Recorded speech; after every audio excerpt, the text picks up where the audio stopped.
Hey, what's up, trash talkers? Listen, it's impossible to fight, okay, if you don't know what you're fighting for.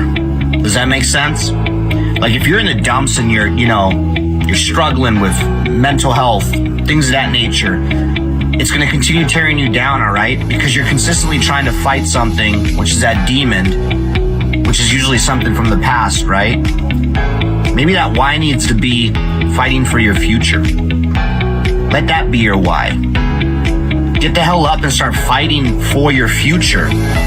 Stop fighting things that happened in the past. Easier said than done, right? Go seek help. It's okay not to be okay. A lot of people need to hear this. You are more of a warrior and a fighter if you stand up and say, hey, this has to stop. I need to go seek help. The stigma, everything has changed. It's okay not to be okay. Here is a firm believer in all men are created equal, but not all men live equal. That is why there's a certain select number of people in the DoD who decided to jump out of airplanes. And yes, we are better than you. 100%. Now, don't be the first triggered pansy to say, well, airborne's not relevant. You haven't jumped since World War II. Well, that's not accurate, for one. And two, it's like having a jalopy or a 68 Mustang. Well, a 68 Mustang's no longer relevant. Doesn't matter. It's still a better car than yours. So take it easy this National Airborne Day and just accept that we are better than you. So, two things for today's Honesty Cap. First thing, how do all my boys from the 101st feel knowing that the Army decided that instead of actually making you airborne, they would just create a whole new division that's airborne because you just aren't cutting it? It sucks. Thing number two, for all the folks that were like, oh, airborne is irrelevant, doesn't even matter. They're making a whole new division of just airborne people because they're relevant. Think about that. How's that feel? Does that hurt a little bit? I hope it hurts a little bit.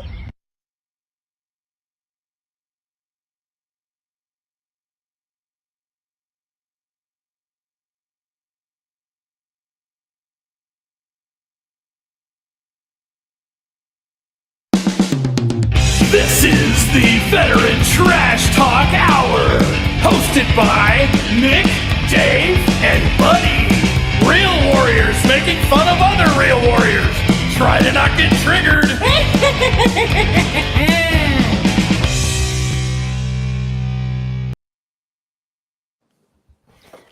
What's up, trash talkers? How you doing, Gruntworks Nation? We lost Tom. He went. Where did dark Tom on go? us. I don't know. He went dark on us. Can y'all hear me? We can hear you. We just can't see you, We Tom. can hear you. Damn it, Tom. What'd you do? This is why we redid the show, because This is why we can't have nice things. we can't have nice things. I didn't touch anything. Oh What my the gosh. You got me kidding. Tom's, me. Maybe you should. Tom's sitting there playing solitaire is what it is. He just doesn't want us to exactly. see it. You got to be kidding me. You gotta, it's the same suit, right? And then it's the number underneath it, Tom. And then just get off of it. Like, God 18? almighty, man. You gotta be Exit and kidding come back in, Tom. It should fix me. it. Yeah, that's what I'm fixing to do. All right. Well, anyway, hey, what's going on, everybody? How you been? It's been a little bit. great. We have everybody in a location that has internet, and we can text to them. And they're not mobile. So They're not mobile. Yeah, Jerry was driving with his buddy last time. Tom did something. Tom's kind of back. Kind of bad. So your videos, your camera's working. You have it blocked. You just have your camera blocked. Yeah, it turned, it pivoted around to the other side. So you can see There it. you go. Oh, that is. No, I got to figure man. out how to turn it back around. What the hell? What did you say about not being able to every make fun of time- boomers? Is that we're still? Don't make fun of boomers. He's not a boomer. He's a Gen Xer. Right. So, but again, the reason why, we try to say like NCOs can do things, and then this is what happens. Like this is. It's like once they hit E7, they just stop being able to do things. Right. It's like we try to take over the Army, and then this is what happens. I was going to write a journal about how, the American society, everybody can read now, and for the most part, Not true. And I was like, the officer used to be like the guy that could read. And it's like, so eventually, like, you don't really need officers anymore, like, because people can think. And then we got Tom. Here we are. You say that, and then you hang out with a bunch of enlisted guys for a little bit, and you're like, oh, that's why. I'm sure General Klein knows this, but There it is. Yeah. there was doctrine written a long time ago that said, "Be careful of the NCO. He is stupid, but it's actually in doctrine. Like, he's stupid, but like it was actually something that was taught. The British Army wrote it in their manuals. Yeah. It was taught at West Point for a little while. They're great, but they're shifty, and they won't tell you. Yeah, they're shifty. That's what it was. Yeah, they're shifty. Yeah. Watch out for them. And it's hurtful, but it's true. It is true. Yeah, it's not that it's a lie. Sometimes the truth does. It's a good shifty. Yeah, we are shifty.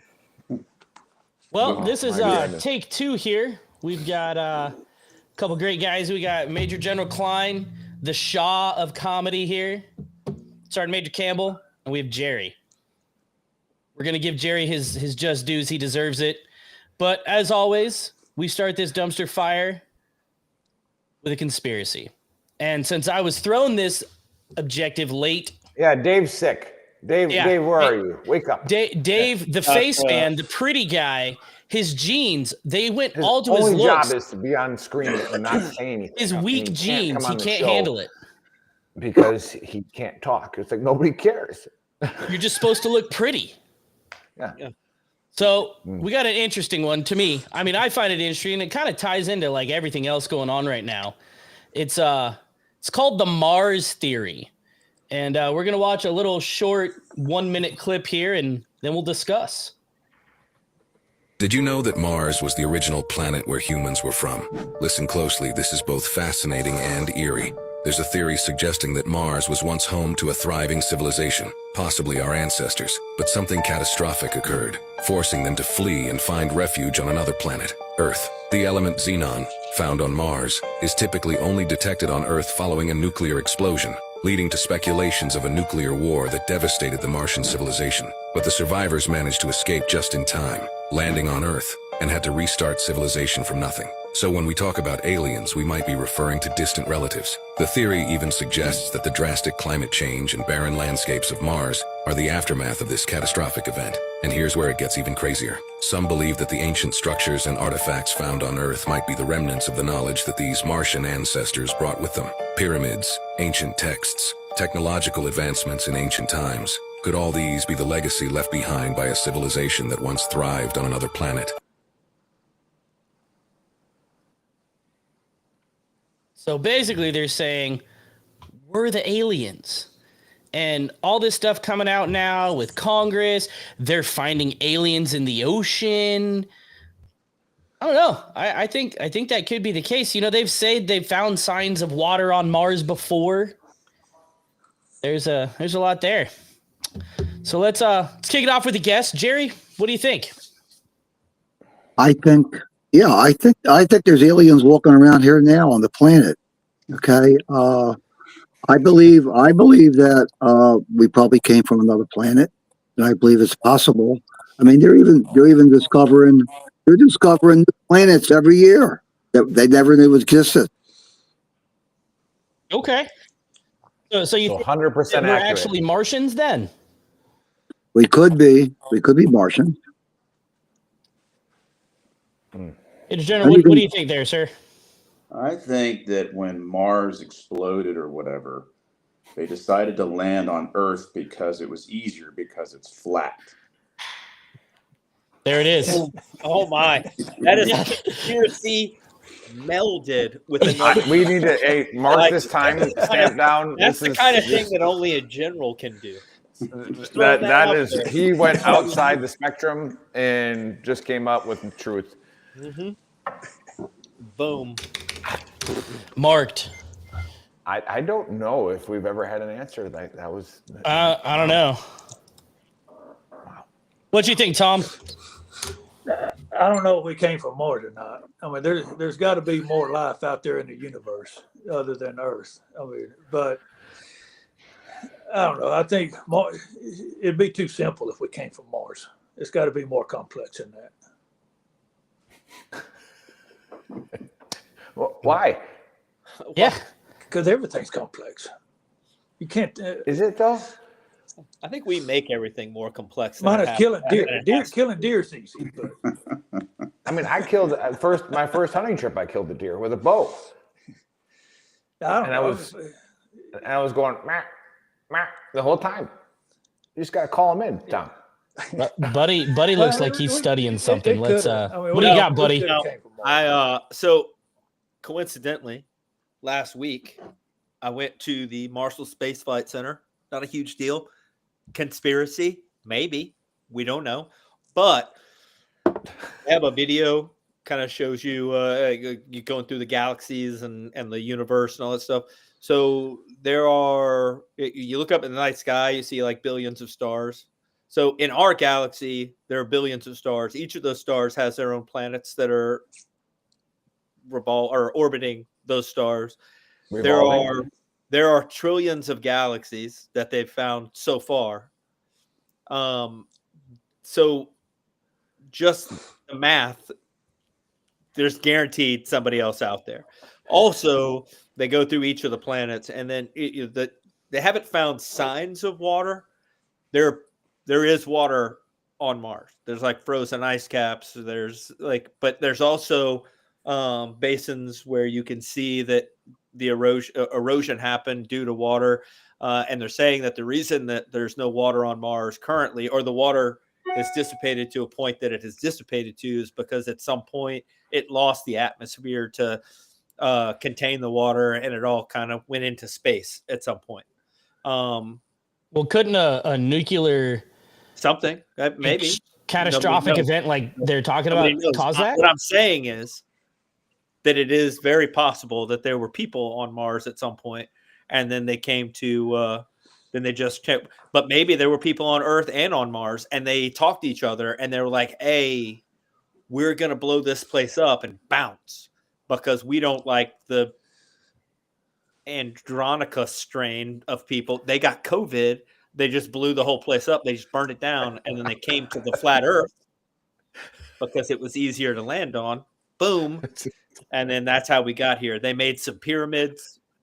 They were like, hey, they were probably a bad virus. So their technology was to kill everybody. Then they were like, I'm going to burn this mother down, and then we're going to bounce. And that's what they did. There you go. That's my theory. Correct. We were from Mars. I do think, though, that there's a chance that we have enough issues here that we should probably stop worrying about where we came from, because we can't figure it out at this point. Like, maybe we should concentrate on how not to ruin this one. You know what I mean? Like, we moved from a mansion to an apartment, and now we're ruining the apartment. We should probably figure that out. Right? So it's real. Of course it is. Everybody knows that. Science. Just throw that science. Trust the science. Yeah. You gotta trust you said it. As we move. And again, I like that I get to go last because I'll give a shout out to Letha. One other thing I would like to point one out. other thing. Sorry. I would like to have seen the U-Haul that we used. That had to have been as a big one. At least a 48-footer. Do you think they did flat rate or did they pay by the mile? We got the biggest U-Haul that you can get. And we probably didn't get our deposit back. Well, hey, if you remember in the video, they said that we had to start from scratch. So we didn't even have a U-Haul. I mean, we had to have something. We left it all behind. Okay, but we brought something. People. Maybe. Martians. Aliens. Well, they're not Martians anymore. Now they're just us. They're Earthicans. Yeah. Yeah. I like that I get to go last every time. Again, I've said it every show that, I'll give a shout out to Letha, who's our only sober admin on her page. She is the VTT's voice of reason. Shout out to her. When she comments, do not disrespect her. You will be kicked off the page because, again, she's the only sober one on it. Air Force veteran too, so she's smarter. But I get to be the voice of reason on these conspiracies because I am the most educated one from the Yale, the Southwest, buddy. Yeah, UTEP. Harvard of the Southeast. So just saying. So like, I get, and I always go back to Hollywood, and I think you guys all touched on it. Hollywood desensitizes us from the truth. So they put it in movies so that we're like, oh, that shit's not real. All right, but I want you to think about Superman. How did Superman start? They blew up their planet. Krypton blew up. They sent him, right, to another planet. Right? We have the flat earthers. Oh, that's so stupid. Is our Earth really flat?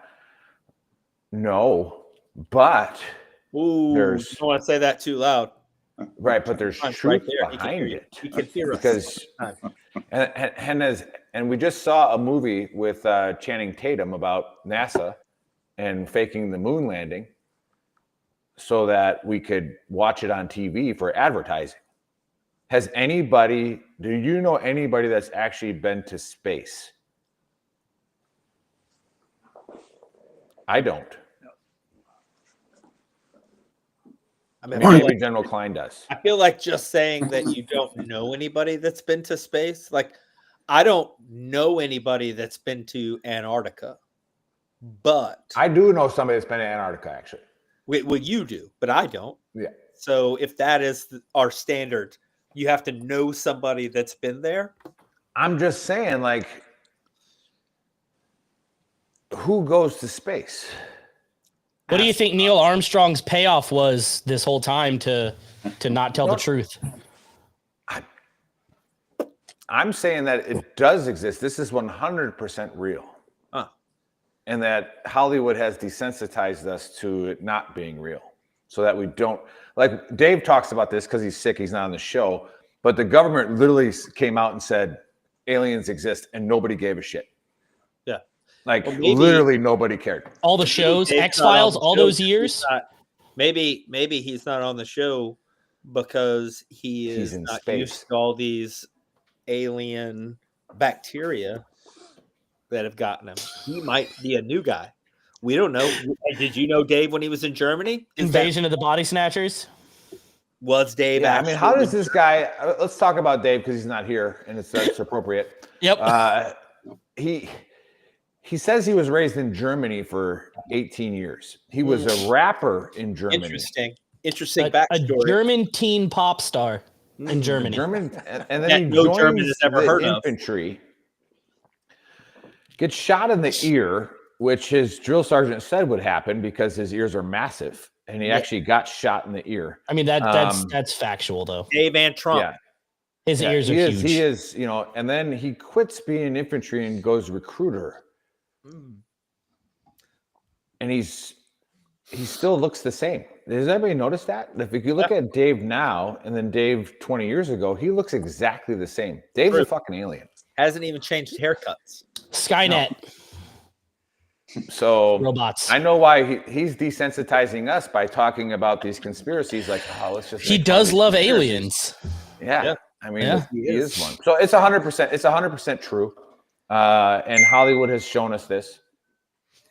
Like, we're live, Dave. Like, you could comment to help boost it instead of just messaging our private group. Yeah, Dave is messaging our private group. Hey, you can maybe sign on, Dave. Defend yourself. Different languages, but all of the languages he speaks, nobody else does. That are from those areas don't understand him. Yeah, it's weird. He says he speaks 3 languages, and then nobody can understand what he's saying when he's talking. Yeah. I think he's speaking Cleon. Yeah, I feel like those different languages are all. Tom got what I'm saying. Tom's a Star Trek guy. Yeah. So, well, that's it. It's real. It's 100% real. Okay. None of us. We've all been brainwashed to think that we're the coolest people on the planet. We are because we're on the planet. We are, but we're not the coolest people. We're not. All right. So next we got Buddy's honesty cap. After that conspiracy, better bring it, Buddy. Thanks. Thanks, Chris. I like that you put me on the spot, and then It's also, not really the spot. it sounded like a semi-threat, not a huge deal, but whatever. Anyway, so I don't know if You you tend guys to do the have been best this way. watching the stuff that has started to come out about Tim Kennedy and Marcus Luttrell and all the special operations guys. That it turns We're just out talking about this. maybe Nick? their stories weren't as true as they made them seem. And so my honesty cap is dedicated to a little, we'll call it a public service announcement for civilians and other people in the military. There are a few people that you should always take their stories with a grain of salt.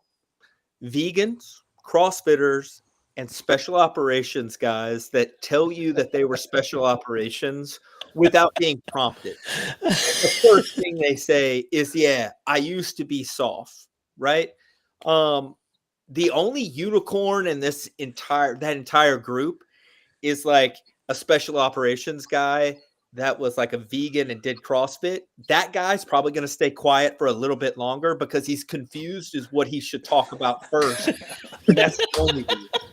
Right?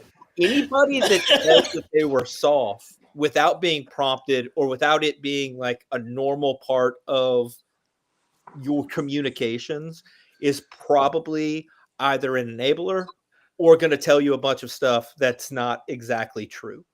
The motto is the quiet professional. So if they start off with not being quiet, they're probably also not professional. And everything they say after, well, I used to be soft, is probably going to be some bullshit. So don't fucking believe them. Don't give them money. Don't support their causes if the first thing they say is I was a Ranger Sniper, Airborne Special Forces, Space Shuttle door gunner. That's probably everything after that not going to be true either. And the thing that's mind-blowing about like the Marcus Luttrell thing, first of all, if you've ever watched the movie or read the book, Lone Survivor, absolutely everything in that book is the dumbest tactical shit that has ever happened on the face of the planet. And the fact that the Navy, all the people in the Navy, none of them read the script that they wrote and said, you know, that makes us look real stupid. You know that we probably shouldn't. Let's not say that they were just like hiding behind a tree in their hide site. Like, I hope nobody sees me because I'm not going to go subsurface or put any camouflage on or anything. I'm just going to sit here Wile E. Coyote style waiting for the Roadrunner to come by with my Acme anvil and try to drop it on people. Like, that's your whole plan. The fact that we made a whole book and a whole movie about that is mind-blowing to me. Everything about that story is crazy and probably should not be advertising. The Tim Kennedy thing. Absolutely everything that comes out of that guy's mouth sounds like something that you would talk to somebody in a bar and go, oh, well, this guy thinks that he's awesome, and he's probably not as awesome as he's saying that he is. Like, we don't generally, most of like the You're most triggered right now. Guys, You're triggered just thinking about it. Yeah, well, most of the soft guys that I know, that's not what they want to talk about. That's not like it's even they want to talk about anything else other than their special operations experiences with people that aren't special operations, because there's a language barrier that people can't quite understand. So it's kind of pointless to talk. But to say that you had a rucksack full of 50 grenades that you were running around throwing in buildings. What? I've never seen 50 grenades at one time in my life, ever.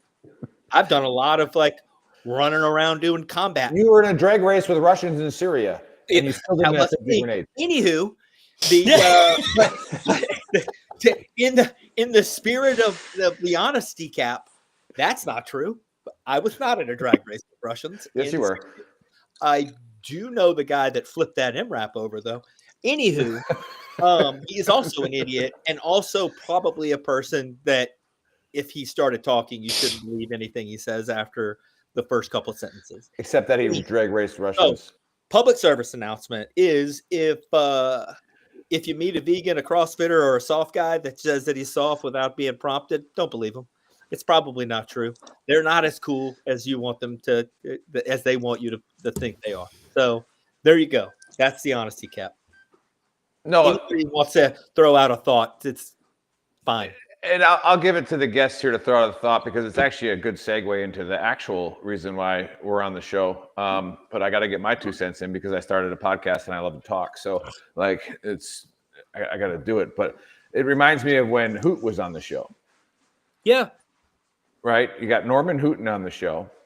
And I was like, hey, I used to tell Black Hawk Down stories in the bar before I was even in the Army.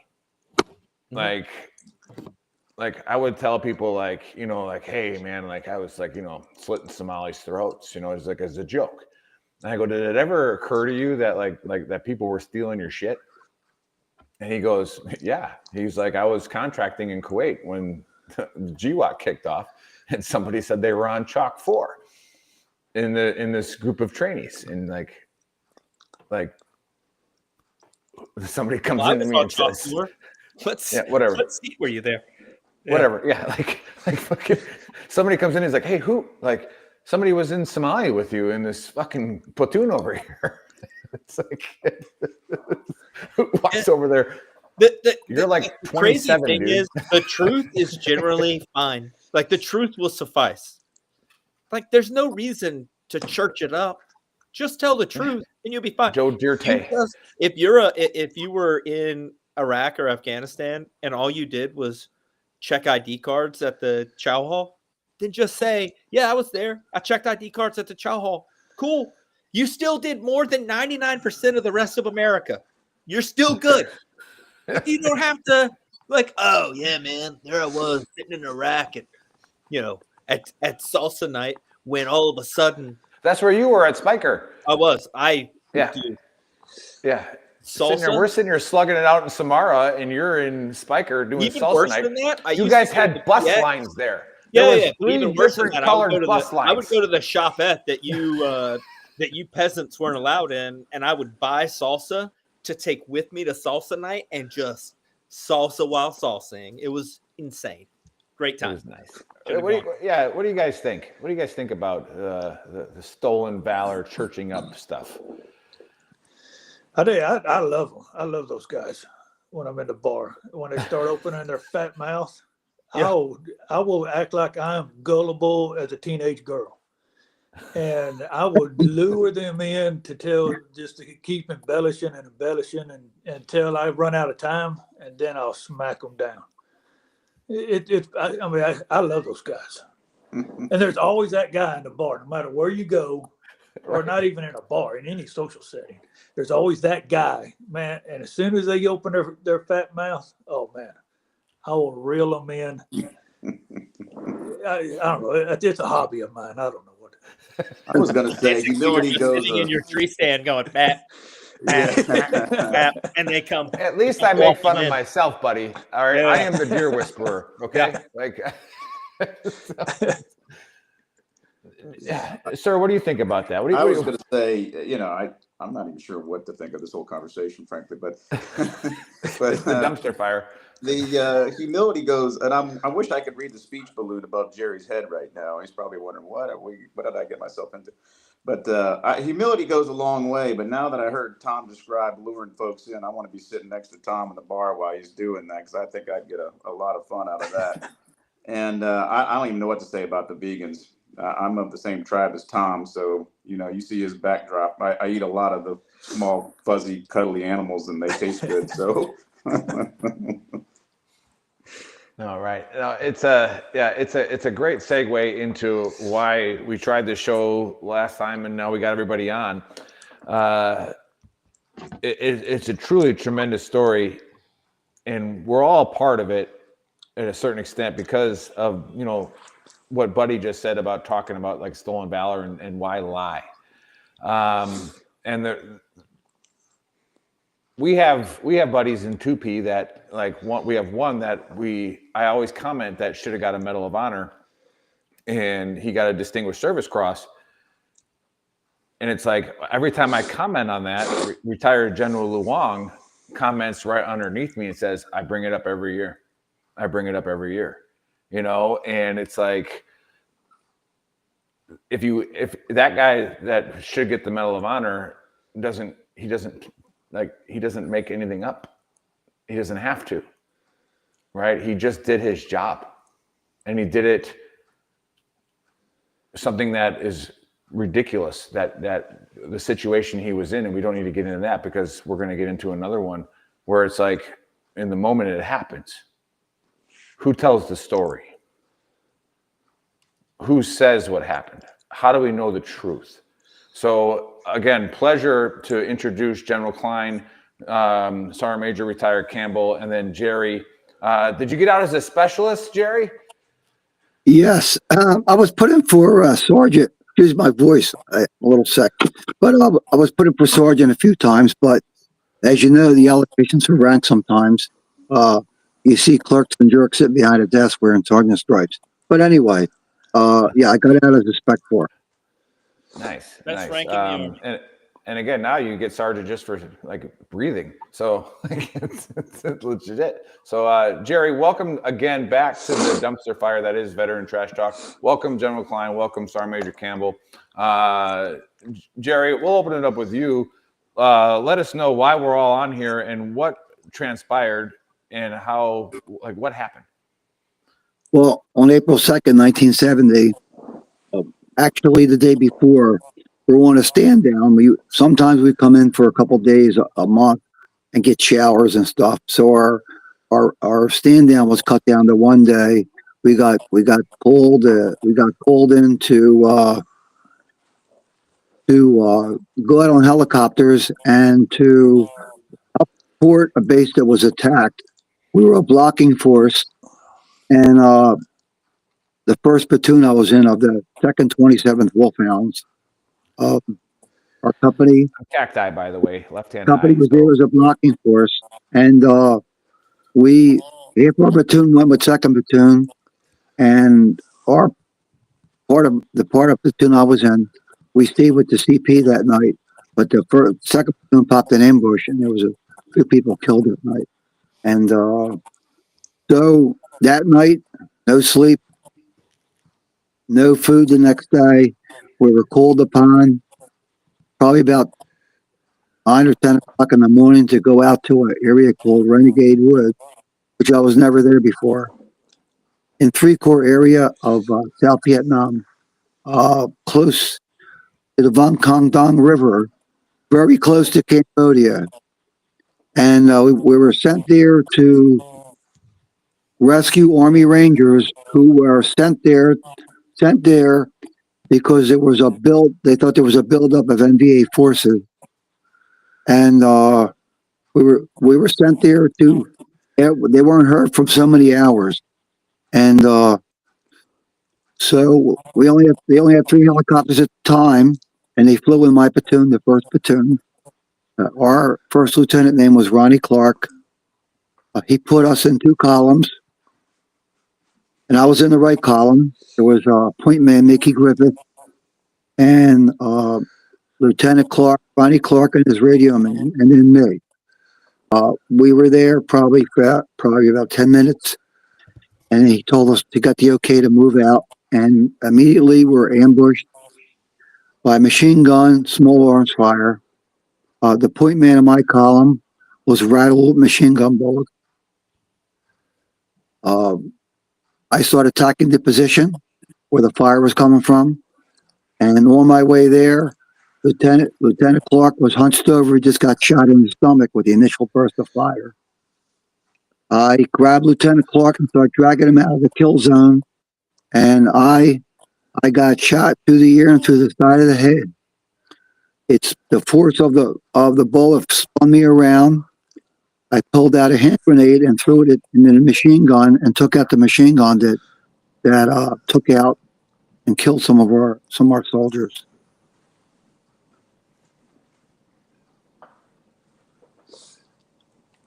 Yeah, Jerry, thanks for doing that. And there's a lot of people that watch this show, and we have a lot of people from your generation, a lot of heroes from your generation that watch this show. It's actually our largest demographic. So I guarantee you just helped a lot of people sharing that story that are listening to this podcast later or watching it now. Yeah, like we tried to hear it last time, so I'm glad. Like it hits hard, and I'm sure everybody else knows this as well. It hits hard with what you just shared and how hard it is to share that. And what I want to now turn it over to General Klein and Sergeant Major Campbell about is what did that do to you guys when you heard it, and then what transpired after that? Yeah, I'll start off with. So I was in Philadelphia doing a speaking engagement on help-seeking behaviors, and that's where I met Jerry. And I was told about Jerry from Jerry, you're going to have to help. His name just popped out of my head. Joe Griffiths. Joe Griffey. From the Welcome Home had told me about Jerry, and Joe Griffey does a radio show, a Welcome Home Vet radio show up there. And so when we got done, Joe said, "Hey, let me introduce you to Jerry." So he introduced me to Jerry, and Jerry shared that story with me. And I told so what happened after that fight is where it got really screwy, because of course Jerry was evac'd out because of a head injury from a gunshot wound, and his whole platoon basically that company had to get reconstituted. So there's a lot of shuffle. The XO became the acting commander while they were reshuffling the company. That lieutenant had put Jerry in for, and I believe, Jerry, if you correct me if I'm wrong, a Medal of Honor, and somewhere that got lost, and then later it was determined that he didn't have an assumption of command orders, and so the packet never went through. Well, with Jerry being evac'd out of country with his head injury, then it's kind of like, which we all saw it in Iraq and Afghanistan, guys that we evac'd out, and then they don't get forgotten about, but they get lost in the paper shuffles, and then we find out later they didn't get awards and what have you, and that's what happened to Jerry. So the only award let me clarify something, okay? I came back to the company about 5 or 6 days later.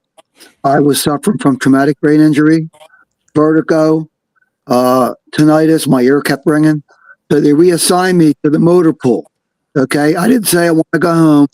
I stayed there and for my full tour. And when I came back to the company, the senior echelon people said to me, "We know what you did. You're being put for a very high valor award." At that time, our company was decimated. All the officers in the company were killed or wounded. NCOs were killed. There was 4 guys in my platoon killed and 12 wounded, including myself. So, and after the company got rebuilt 2 weeks later, we're in Cambodia. Not me, but the company's in Cambodia. So the only thing I could think of is either they lost my paperwork or never put it in. And I was given a Purple Heart formation a month later, but no other award. Everybody in my platoon got at least Bronze Star for Valor. The point man in the left column who got killed got a Distinguished Service Cross. The point man in the right column got a Silver Star. I got nothing. So I just forgot about it, and years went by, and we started going to reunions, and all this came out again. And the people in my platoon were astounded that I never received anything. So my platoon sergeant, who lives in North Carolina, and my XO, who lives in Hawaii, they then did the paperwork to put me in for the Medal of Honor. And it was put in my congressional people. And when it went to Fort Knox, Kentucky, they said the same thing over and over again, that my lieutenant, who was my XO, he was my former platoon leader, knew me very well. said that he wasn't in a command position. I don't know how an XO who came out to the field 2 hours later in the battle is not in a command position. I don't understand it. But so congressional people went back to Fort Knox again, and they said the same thing. So then I met retired Command Sergeant Major Tom Campbell at a Veterans Military Basketball Association game where we sing for a hobby. In my group, we sang the Star Spangled Banner that day at the basketball game. And I told Tom my story, and then I sent him all the paperwork. Okay, Tom, you can take it from here. Okay. Yeah. And so one, I was kind of astonished that all he got was a Purple Heart out of that fight. And so when I got back and Jerry sent me the packet and I read through the packet, I can't remember, General Klein, if you can remember, I think it was 200 and something pages or more. 177, I think. Yeah. And so I mean, it was a very thick packet. But in that packet, though, was also Father Jim, who's a priest there in Philadelphia and phenomenal guy. He wrote a book about Renegade Woods and interviewed not just Jerry, but other members of that platoon, some of them who have passed away since then, and did a lot. I think it was 3 years, Jerry, that he spent fact digging. Well, it was a couple of years. It was during the COVID area. It was very hard. He interviewed the people in my platoon. He interviewed the eyewitness, George Weldon, that was from South Philadelphia. Now he lives in Maryland. He's the eyewitness.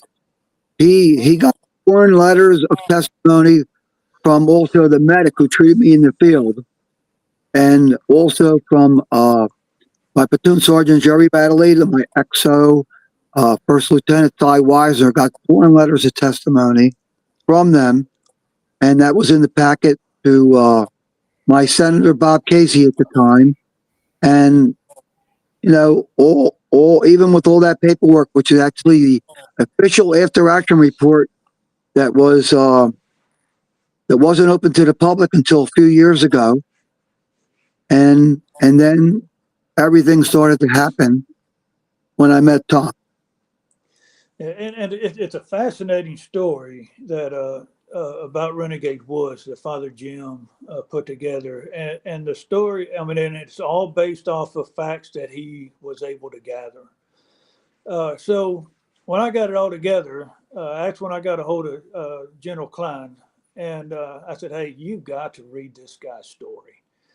And I really would like to be able to do something for this guy and get him recognized for what he did. And again, I mean, and I always say whenever I speak at Veterans Day events and what have you is, I mean, in reality, we don't think we're heroes because we were asked to do a job and we did that job the best we knew how. And I think Jerry is a prime example of that statement. Is he did his job the best that he knew how. It just, as you said earlier, Nick, that the circumstances there, it was above and beyond the call of duty. And so I got with General Klein to get advice on how should I go about attacking this thing? And that's when we hit it with a two-pronged fork. Of course, General Klein through the GO channels, and then I went through the records branch at HRC, and was able to get this together. And so Colonel, oh crap, I done forgot his name too. Now that was working with me on this at HRC. When he got the packet, he goes, "Oh, this is we can definitely get him a Valor Award. I can't tell you what a Valor Award. We can definitely get him a Valor Award with this." And so he took it and started running it through the wickets at HRC. And then he called me back. I don't know, it's probably, I don't know what, a month later or so. And it said, "Hey, look, I can guarantee a Bronze Star of Valor right now. And so anything above that, it's going to take quite a while to get through, but it'll be easier if we was able to, let's get him a Valor Award and then that can get upgraded later. But at least we get something and recognize him to him right now. And so that's what happened. So we was able to score that Bronze Star of Valor. And when they sent all the awards to me, and unlike the Bronze Stars that we received, though, I mean, they sent a Bronze Star with Jerry's name etched in the back of it, the orders and what have you. And that's when we got with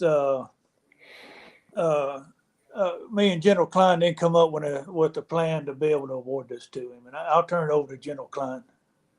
Yeah, I think you summarized it well. I think when I read the packet, Tom and I are very close, right? We spend a lot of time hunting, fishing, everything. And so when Tom gets on the net, it gets my attention, and he sends the text, and then he sends this email, and I'm thinking it's going to be about a 10-pager or something like that max, and it's not. It's all one PDF that's been strung together. And I'm just page and page, and then I senatorial stuff that's in there. I see all the other statements, sworn statements from everybody that was on the ground, and I'm just thinking, how the hell did this not make it through? And like probably everybody here with us today, and anybody listening, when you finally get into a position where you can break through barriers, it gives you great pride to do it. It's like nothing is more satisfying than getting the shears out and cutting through the red tape, especially when you've endured so many years. I'm coming on 33 years. You just seen people over the years that either were forgotten or otherwise. And in this particular case, we were talking earlier, at the same level of frustration when we see somebody that has stolen valor is when somebody has got forgotten valor. And, how does something like this slip through the cracks? The fact that the lieutenant wasn't on assumption of command orders just blows my mind. It takes us 54 years. Why does that, sir? That's the part that's blown my mind about this entire story. Not that I've read that regulation a couple of times, but last time I read that regulation, it said that anybody could put for an award right, who had witnessed an action that was above and beyond the call of duty. Yeah, buddy, I don't have an answer for that one, because that's exactly where my mind went. Anybody can submit anybody for an award. I'm not even sure why this got so tangled up.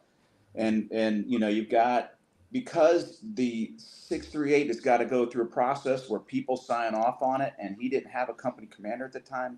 It just blows my mind that this thing got lost for so damn long.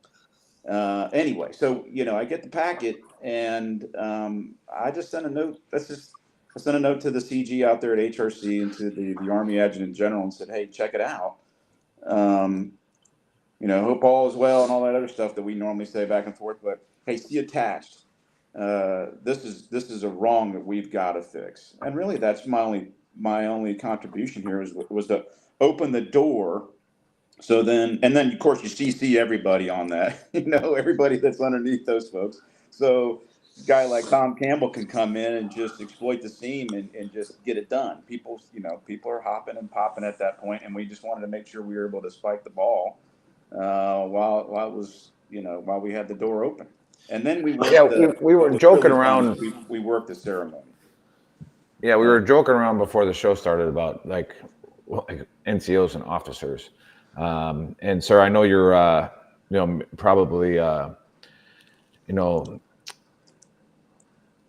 but it takes an officer to do something, right? Like, and that's the nature of the beast. And we've met before in person, we know each other, but to do what you did, it doesn't seem, was it imposter syndrome, right? Like, it doesn't seem like seems trivial. It was that big of a deal, but you did it.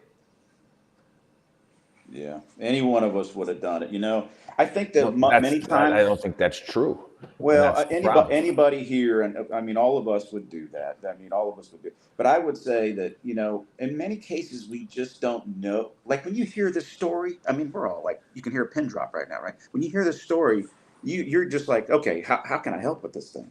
This is crazy. Uh, and many times we don't hear stories like, you know, this one is just blows you away. And we could debate, you know, whether it landed right. I think Tom and I agreed, okay, let's make sure we get a Valorous Award, and then we can, maybe there's a chapter 2 here. And I've seen how these go through. You know, when I was in the Pentagon, not to get off on a, but I remember when Secretary Esper what took over as our Secretary of the Army, and this is for everybody listening.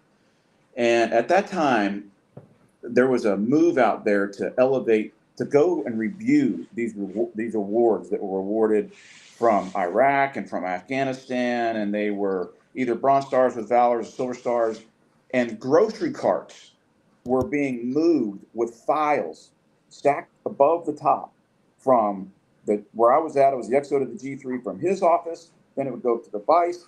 It'd go to the chief. It'd go to the secretary, and all of them were rereading all of these files and revoting on whether or not it needed to be upgraded, which actually was something that was it made me proud that the leaders at that time decided to dig all this stuff out. These are old awards, all in paper copy. And we were going to try to right the ship to take care of these individuals that had done stuff that was probably worthy of something higher. And, you know, and that maybe that happens down the road with this particular case. But what we couldn't do was, you know, kick the can farther down the road and at the risk of not doing something at all. And so, Tom gets 90% of the credit here. He really he brought it home.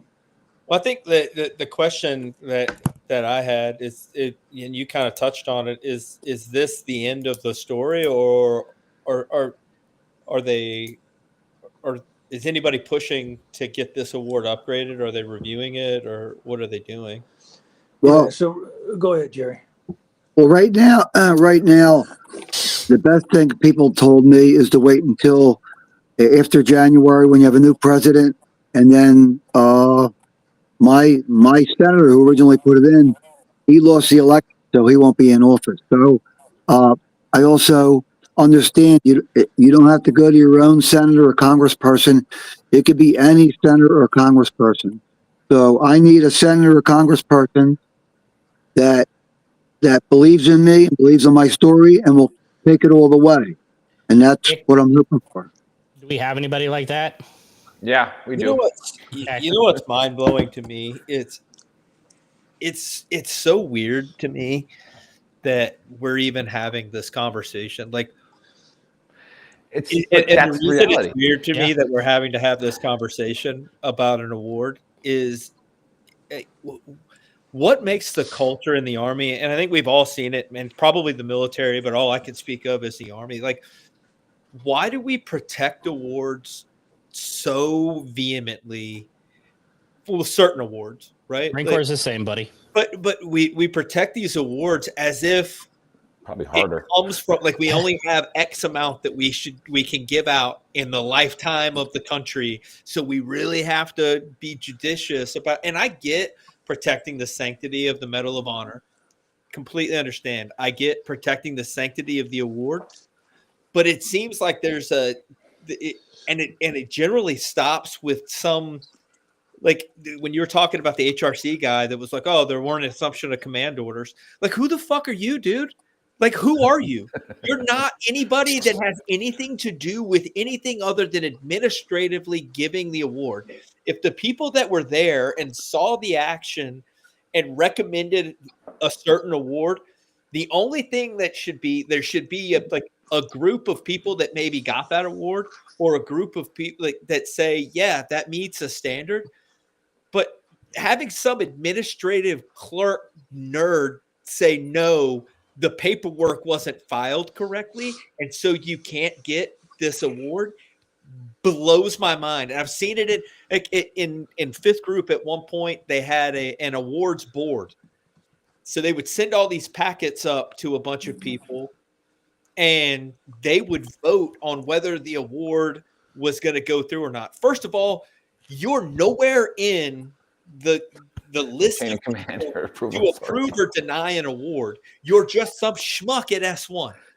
Why do you have a vote at any point on whether or not Jerry deserves a bronze star or a silver star or the Medal of Honor? Like you don't even have a foundation that you can understand what he did and what he was going through when he did what he did, right? Like, how do you have and why does it take a general to make the Army do the bare minimum, the right thing? Like, it blows my mind that we're at that's where we're at, and that in order to get recognized for doing something that, you know what, if Jerry hadn't done what he did, absolutely nobody would have thought less of him. Right. No, and you're opening up a can of worms that we can probably talk for 5 hours, 10, Might not have even 10 been days anybody about. to care. It's exactly. and crazy If to Jerry me. hadn't done what he hadn't done, there probably wouldn't be a whole lot of people that were. Yeah, right well, into and it. that's the other thing that also kind of blows my mind about this story. People of this generation of the GWAT, I don't even think that we can fathom. No. The That's what the award Sergeant Major of the Army said. Yeah. because everybody was dead. What? We lost an entire division in Korea, an entire division. We Oh, can't look at the Marine Corps, Suicide Charlie in Vietnam. understand that type of combat and war, but to have some dude at HRC that also doesn't understand it, like, well, there weren't this one paperwork technicality. Nah, we can't. Like, what does that have to do with anything? Yeah, I don't Like, know. Buddy, I don't know if we'll ever know. I mean, how it got, if it was a clerk or not. I will say that once it got to the appropriate level, it moved really fast. Yeah, and I think that's faster than I've the seen point anything that I'm like kind of getting at is that why do people in between where it happened and the appropriate level have any type of vote? Pass the paperwork along. That's your job. Yeah. Right. Well, And the only counter I would offer is that, so I don't disagree. If you're not within the chain of command, you probably don't have a whole lot to say with the paperwork. And when a award is submitted, it's got to go, right? It goes, and then there's decisions on whether or not it gets downgraded or whatever the case may be. I think what is important is when the leaders, I'm not talking about the administrators, the leaders, based off their experience, make a recommendation on whether or not it is worthy at a certain level. And that is to protect those that have received other awards of, because what you don't want to do is dilute all of that. Right. And I think, I mean, I've looked at literally thousands and thousands of awards, and I think we generally get it about 98% right in terms of like, okay, I think, and really what's powerful here is the sergeants majors. I mean, and they're in the mix. Every time I've been on one of those things, it goes through. And whatever, I'll tell you this, I can't think of a time where a CSM recommended either a downgrade or upgrade, and I disagreed with it. Once it made it through that CSM, I was like, okay, that's probably where it needs to be. Yeah, well, like I said, and you should have that trust, right? Like the people that aren't on that approval disapproval line, and or their sergeant major who's paid to be their advisor, have a vote. That's not your job. The rest of them, they just need to get out of the way. Yeah, exactly. And it's like I said, and back to it's almost like it kind of segues back to like the honesty cap that I did today. The people that bringing yourself back to relevancy. The people that tell all these DS stories and like they also dilute the what Jerry did, because what he did was it's a fact, it's witnessed, like everybody wrote it down, and he can't get the recognition for what he did because they're like, well, what about this guy who had 25 or 50 grenades in his backpack and was throwing them around? Well, that didn't happen. So you're just diluting what Jerry did by BSing all of these other stories. But again, like I said, it's crazy to me that it takes this long. Like you see, like guys get the Medal of Honor either posthumously because it That's had a been big so word. long that they were waiting around for it, that their son gets it, or their wives get it, or whatever. Or you see guys that have to wait, like Jerry, like 50 years to get a Bronze Star with V, and it's just, I don't know, it's sad. It's just it's a frustrating. And I think we can do a complete another show on this part alone. In now that I've retired, and now that Tom's retired and General Klein's getting there, so we can't say too much about it. But like when you see it from the outside, and you're like, you remember how efficient you were as a squad leader, even as a captain, as a colonel, how efficient you were as an individual, and then it gets to that bureaucracy point, right? And it's like, where did it go? Where did that person inside of you go that now you're not doing what's right? You're not doing what you're supposed to do. Hey, Nick, and I've seen it now as retired. I see things where I see a general officer say something, and then I see a sergeant major say something, and I'm retired, so I can kind of be like, cool, whatever. And you watch somebody in an S shop or a G shop completely ruin it. And it's like, what are you doing? We need those folks, but they just have their role, right? They just don't need to be in the decision-making business. Hey, before we wrap up, though, I want to, if we could, I want to talk really quickly about the ceremony, because you had to be there. It was awesome. It was incredible. And I'll just sort of start something. So my in-laws are from South Philly, and they live right across the Walt Bridge over there in South Jersey. And so we did this at the Naval Yard there in Philadelphia. And when I walked into this chapel, which is the Four Chaplains Chapel, and y'all need to look it up and read the story. It's an incredible story about four chaplains that gave their lives on a ship and handing out their own life preservers. And I walked in there, and that place was packed with people about Jerry's age. I'll just say that. They were seasoned, and they all had, lighter color hair. The whole room was packed with, our baby boomers out there. And you walked in there, and it just it was humbling for sure. So kudos to Tom and the whole team for setting that thing up. And when I walked in, Kiss was in his uniform. Jerry's in his greens with headgear on, and I just whispered to Jerry, you probably remember, I'm like, are we doing headgear on? Are we doing headgear on? Jerry's like, I want to wear my hat. And I'm like, okay, we are presenting arms. We got this. And so everybody. You wear whatever the fuck you want, Jerry. There's if you guys go on YouTube, Jerry Tempesto award ceremony. Patrick Hughes, he's a photographer, marine photographer. He put that part of it on YouTube. If you guys want to see it, No, we have the video. We played it last show. Oh, okay. But I'll tell you what. I could have went to the Pentagon, but I rather have my family and friends and all my congressional people be there in one place under the same roof in a beautiful chapel. It's very spiritual, and I can't explain the feeling that came over me when this all happened. Right, and I'll do it, Jerry. Welcome home. We can't say it enough, and we can't honor our brothers and sisters enough. And we'll keep doing it. We'll keep doing this show. We'll keep doing what we can to help promote people and their stories, because that's Tom knows this because he's been on a bunch of times that it really is. We just want to hear stories, and like Tom said, General Klein said, you could hear a pin drop. There's only been 2 times on this show where you could hear a pin drop. This was one. The other one was when Colonel Nightingale was talking about how he started SOCOM, right? And it was like we love to talk, and we all just shut up, Whole point. Nick made this show. Yeah. Now, if you guys, Tom and the General, if you have a congressional person that would like to handle this, and anybody you know in the Pentagon can work with them or whatever, that would be great. Jerry, Jerry, I'll help we've you out got on that. somebody. I'm gonna get on that. I'm gonna get on that on Monday, for sure. And then again, obviously, General Klein's. Again, I can't say it enough, and I'll do a quick hot wash where it takes a leader to just do it, right?